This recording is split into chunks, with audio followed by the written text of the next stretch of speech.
Good morning again, Green Spring. Today we're going to talk with Tom Hady, and he's a resident who has a lot of experience in photography. As a matter of fact, last fall, I think maybe July or August, he had a great display of photographs that he had made on the Hunter's Crossing picture wall, and I hope you all had a chance to see that. Well, we have gotten Tom to come in and tell us a little bit about how he edits his photographs, and we'll do a little bit more than that. As a matter of fact, we're going to start out with telling you how you can edit your photographs on the cell phone.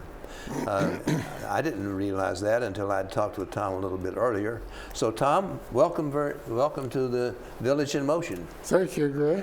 And what do you have in store for us this morning? Well, I thought we'd start by talking a little bit. One of the questions that I get asked very regularly when someone sees one of my photographs is, did you Photoshop that?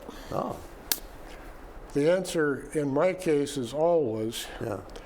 but that doesn't mean what they often think it means. So Yeah. I thought I'd talk a little bit about that process. Your camera looks at the scene, focuses it on a screen of sensors, and captures that. That's really not the picture. Ah. The camera is also a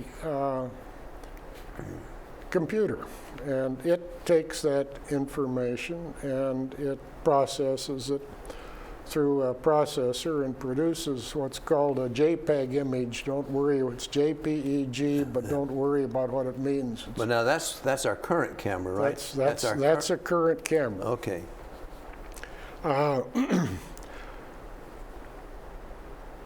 The camera is making a lot of decisions about what this picture ought to look like. Serious photographers will often decide, and I have, that I want to make a lot of those decisions myself. Ah. So rather than let the camera process it to a JPEG, I tell it to give me a raw image. I shoot raw, and that doesn't mean I take my clothes off. Well, now, you can set this camera on set the camera on this iPhone? No, you can't do that with a cell phone. You Okay. you can with a modern single lens reflex and some of the other cameras. And this and digital. That's the equivalent of the old photographic negative. Okay. And then in Photoshop, I process that into a picture. And my objective normally is to show the image, but I want to come as close as I can to what was going on in my brain when I looked at that image. I want my viewer to feel what I felt when I looked at that scene. And that's not necessarily what the JPEG image is just fine. I don't mean to deprecate it, but I want to do some fine tuning. Uh-huh. Okay. Okay. With that in mind, let's talk in elementary terms about the process, and the best way I know to do that is let's talk about what you could do on your cell phone. Okay. Good. If you can switch to the first slide. Now, does this there we apply to go. most everybody's cell phone?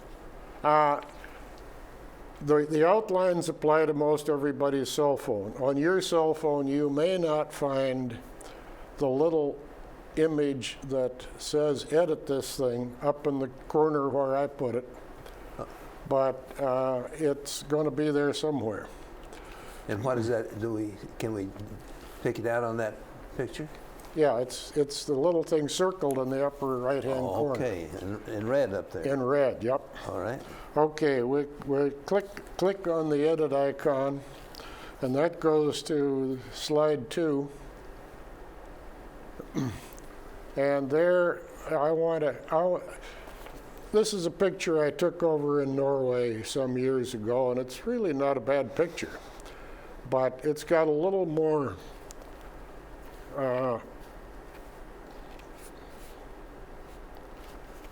actually that looks like slide 3 rather than slide 2. But yeah, there's notice on this one, all of that sea water down on the bottom is it isn't adding anything So to the half picture. water, isn't it? Yeah, it's there's too much just blank there, and I'd like to get rid of that. Okay, now let's go to slide 3. I hit that crop. Looks like two L's put together down on the bottom, and that got me to the next. Try the next slide. Yeah, that got me to a screen that looked like that,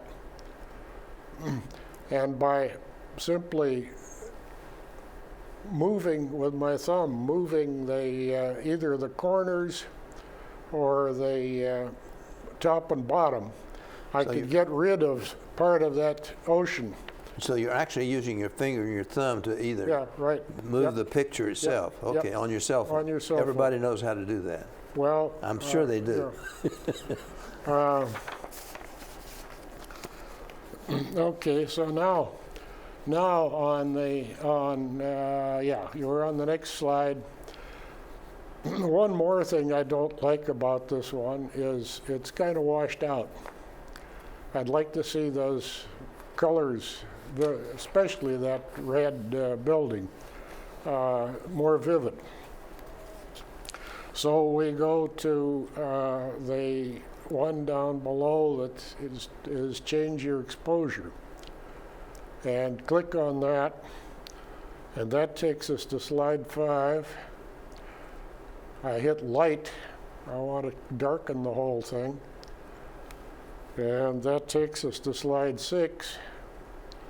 And down there is a series of pictures, and I can take my finger and I can just slide that thing along and change it and watch how it changes until I get the colors that I want. And there's the final result, which I think at least is a much better picture than the one we started with. Now, on your camera, things will, unless you happen to be working with an iPhone, as I am, the symbols will be probably in different places. Yeah. They may be a little different, but the basic process is there. And my suggestion is go take 2 or 3 pictures that you don't care if you lose, and play with them. Yeah. If there is ordinarily a way to revert the thing back to the original, but if you can't find it, So you can always delete it. You didn't take it for any purpose other than your own education anyway. Yeah. And you can learn how to make some of these changes. I think the cropping tool is the most underused photographic tool on a cell phone. I would say half the pictures that I see, when I look at them, I think if that were mine, I'd crop it. Yeah, I agree, because I've done a lot of cropping too, in many of the pictures that not only that I've taken, but that other people have taken, because you can do it on other software, and when you're messing with pictures, that other software really makes a difference. Yes. And we're really talking, I've never used a Photoshop. That's more advanced than anything I've ever done, but you know, I've used a lot of the tools that come with the software, I mean, on your computer. Yeah. And there are free, if you're working on a computer, there are some free freeware applications, programs that you can use that'll do a lot of this. Moving from that, then, I thought we might take a couple of examples just of the sort of thing that I do. Okay. Here is a picture that I took 2 years ago, I think it was, out in front of Village Square, Halloween decorations. And it's a nice picture. I like it as it is. But that window and the building in the background and so on, your eye tends to go to bright things in the picture. And that window frame and the light coming through, incidentally, before I went out to take that picture, that's the Village Square classroom in the background. I went in and tried to turn off the lights. I could not find a switch to turn off that light. Okay. So I went out and took the picture anyway. And I really would like to get rid of all of that. So what I did on the next slide was darkened the picture tremendously, another greatly underexposed picture. Now you do this in the software? I did this in the software. Yeah. And then I took the two of them, take the next slide please, and combined them in the software, which is not a terribly difficult process in this case, but it takes practice. And I like this picture much better than the previous one. It gets rid of all of those distractions in the back. Well, you have no idea where it was taken either. It's just concentrating on the wagon and the pumpkins and. That, incidentally, is a worthwhile point. You don't have any idea where it was taken, and if your purpose was to say, here's the picture, or here is the Halloween decoration that was at Village Square, you might want to leave all or some of that background so it could at least be seen, darken it not as much. I didn't particularly want to locate it. I just wanted the Halloween picture. Well, I guess that's a pretty good point as far as the business of taking pictures. You're taking them usually for a purpose. Yeah, sometimes you're just taking them because you see it's something that's beautiful out there and you want to capture the image of it. But frequently you're taking it because you want a specific purpose. And usually the purpose is to get a person in the picture, right? It depends on. Could be. I mean. Depends, yeah. But so the cropping of it removes so much of the background and brings out the person into the picture so that you really, or image, so that you really can see it much more closely. Yes. Now, could you do this back in the days when you had just a plain developer or the enlarger? Working in the darkroom, you could do some of it. Okay. Well, you could do all of it, but you had to be awfully good.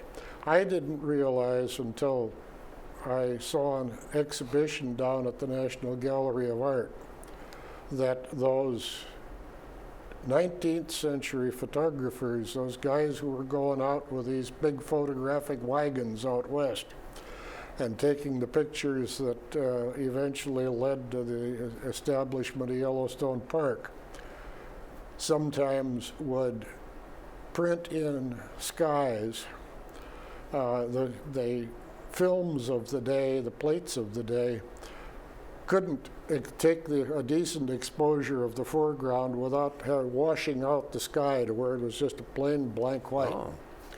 And so they'd take another picture exposed for the sky with clouds and so on, and sandwich the two, and the prints that you see are actually the equivalent of some of the stuff that we do nowadays in Photoshop. Oh, is that right? But anyway, moving along to one other kind of application that I do. I like black and white photography. A lot of images, I think, have more impact as black and white than they do color. But I never set my camera to black and white. Okay. And so I thought we might take a quick look at the process of switching a color shot to black and white. Here's a color shot that I took in Red Square a few years ago. In Moscow? In Moscow. Oh. and St. Basil's Cathedral, which is kind of an icon.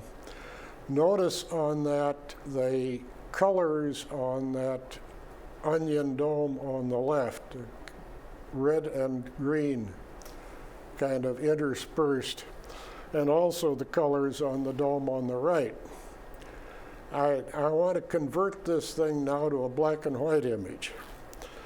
The next slide is just a straight black and white conversion. That's pretty much what you'd get if you told your camera.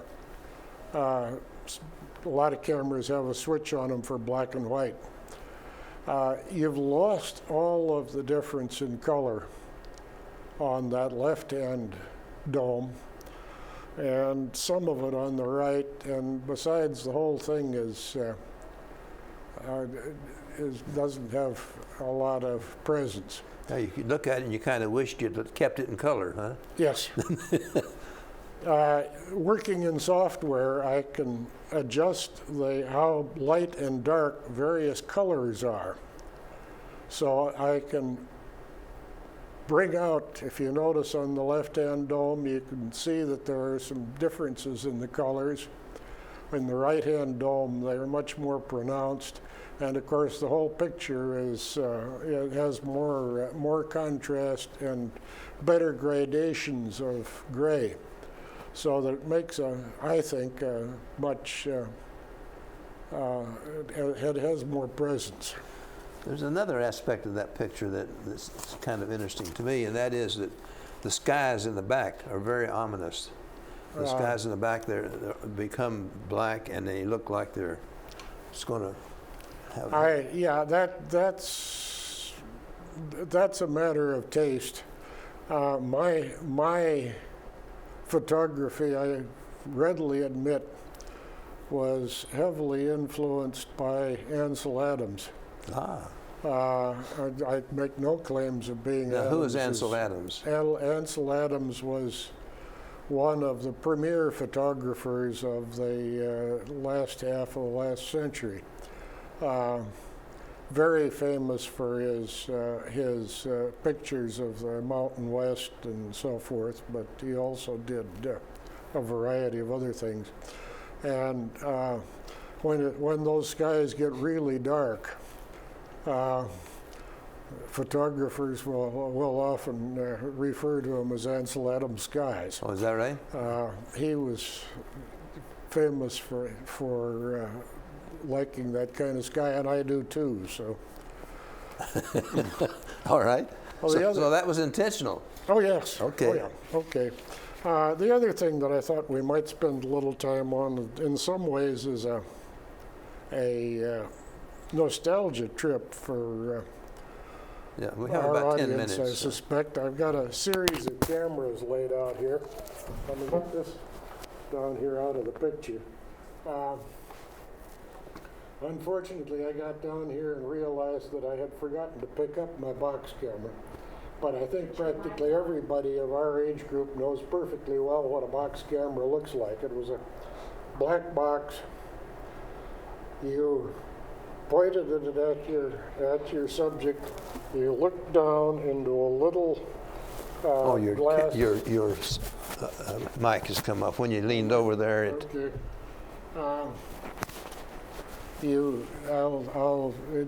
Black box. We better start over. They might not have gotten that. A box camera has, I think everybody remembers that.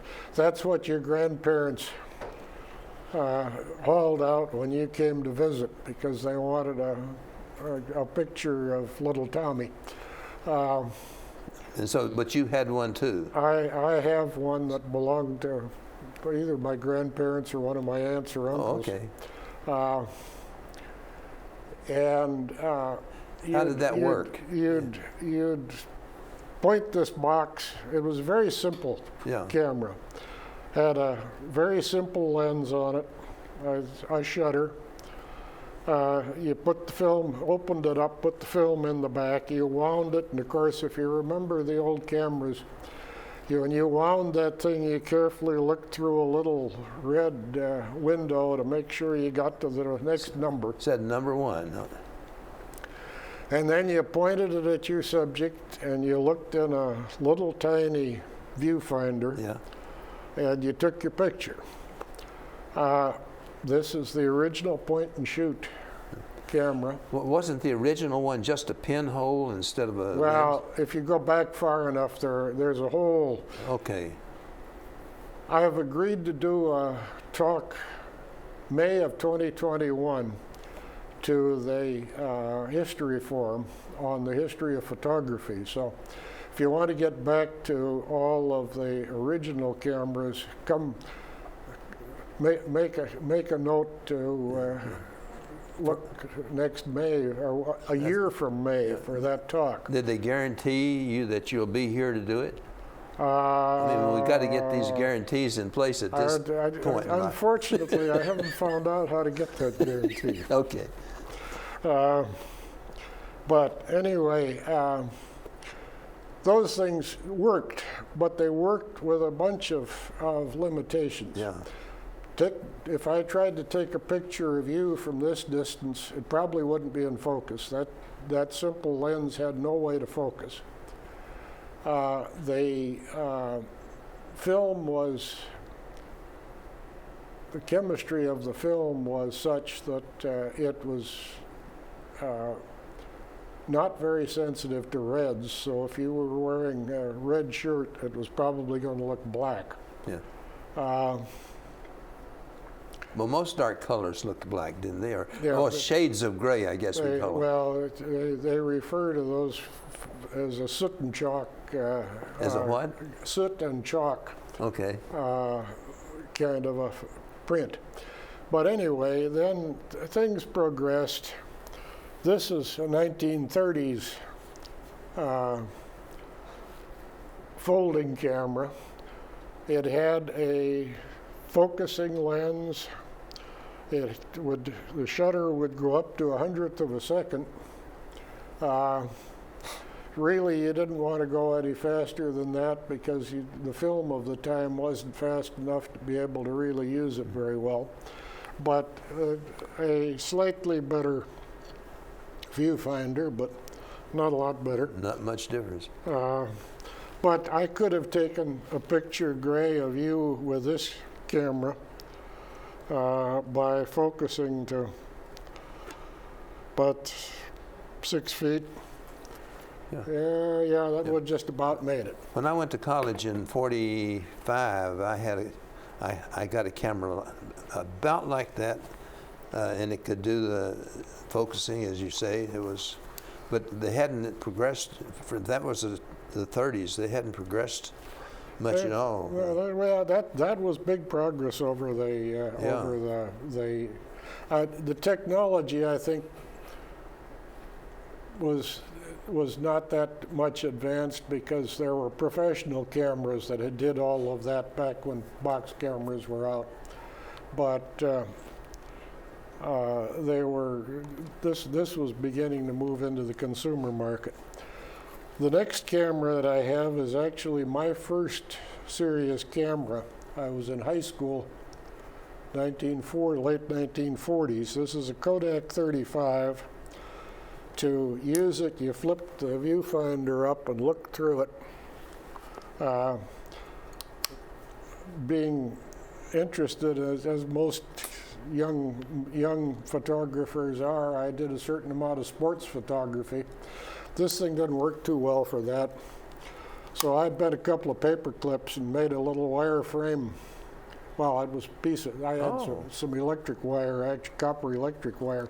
Made a little wire frame finder that worked for it. But this had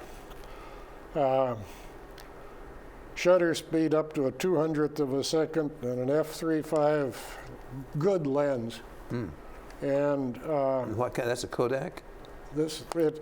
Well, somebody made it for Kodak, I'm sure, but it was a Kodak 35. Back in those days, Kodak dominated the American and really the world photography market. What? Kodak had their own series of stores. I'd go down to the Kodak store in Minneapolis. I think that's where I bought this. But Leica, was it Leica at that time, the premier? Leica and Contax were both German, of course. Yeah. Were those were out of my price range. Yeah. Okay, I got you. And we moved through by 10, 15 years later, film-based single lens reflex cameras were starting to come in. This is not film-based. This was my first serious digital camera. Okay. But it's very similar to what the film-based ones were, except that they ran film instead of digital. And of course, with this one, you look through it and see pretty much exactly what's going to be in it. That doesn't have a screen then? This does have a screen. Oh, okay. But I don't like. To some extent, this is a function of being an old-time photographer, but I want to be able to brace the camera against my head to keep down camera shake. Yeah. And I'm just used to looking through one of these things, and I will take pictures on using the screen on the back. Yeah. But problem is, in bright sunshine, you can't see the screen worth a darn. That's true. Yeah. So and some cameras these days don't even have a viewfinder. It's only the screen. So many of them don't, and I won't buy one. Yeah. Primarily because trying to stand in bright sunshine like this and hold the camera steady. People do it, but I'm not one of them. Okay. But with our ability to edit the photo, I mean, perhaps it's not as important to have it so steady, except sometimes you get a little blur because of. Having it steady. Yeah. Is very important still. What has changed is that it's possible to bump the shutter speed up enough with modern technology and still get a good picture. Yeah. So you can take your pictures at a 400th or an 800th of a second. Do you ever use a tripod or a monopod? Oh yes. Yeah. I know photographers who always do. I use a tripod. Sometimes, usually when I need one, and sometimes just because it encourages a slower, more thoughtful process of taking a picture. But well, Tom, thank you very much for coming today because I hope we've taken away a couple of things. One, the cell phone you can edit, and yes, right now the folks should go out and get their cell phone and take a picture and click that little edit icon and try it. Yeah, try it. Exactly. You'll like it. Yeah, I hope so. And also we learned that you can take your pictures and do a little photoshopping and turn them into black and white, or take out things, or even change the background on the picture. So that's very interesting. Well, thank you very much for coming today. I enjoyed it. Thank you. And I appreciate it.